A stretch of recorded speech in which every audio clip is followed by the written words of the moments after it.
મહાવીરસિંહ સિંધવના મૃત્યુ પહેલાંના સીસીટીવી સામે આવ્યા છે.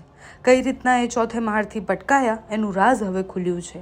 8 જૂનની રાત્રે બોપલ વિસ્તારમાં આવેલા અક્ષર લક્ઝુરિયા ફ્લેટમાં રહેતા મહાવીરસિંહ નશાની હાલતમાં આવે છે અને પછી પડોશી સાથે ઝઘડો કરે છે. હોબાળા પછી 112 નંબર પર ફોન કરવામાં આવે છે. પોલીસ ઘટના સ્થળે પહોંચે અને પછી તરત જ મહાવીરસિંહ ત્યાંથી ભાગે છે અને પછી ભાગતા ભાગતા ચોથા માળે પહોંચે છે. ત્યાંથી પગ લપસે છે અને પછી એમનું મૃત્યુ થાય છે. આ વાત પોલીસ દ્વારા કરવામાં આવી છે. પરંતુ સીસીટીવી જે સામે આવ્યા છે, લગભગ સવારે 3:39 એ સીસીટીવી છે.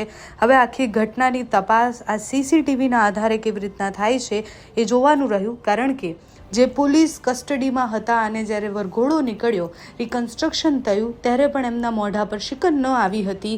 એ પોલીસથી ભાગી અને પડ્યા એના પછી બહુ બધા સવાલો થઈ રહ્યા છે. અત્યારે તો સીસીટીવી સામે આવ્યા છે. મૃત્યુ પહેલાંના એ સીસીટીવી તપાસમાં કેટલા મદદરૂપ થાય છે, આગળ પોલીસ કેવી રીતના તપાસ કરે છે એ સમય બતાવશે.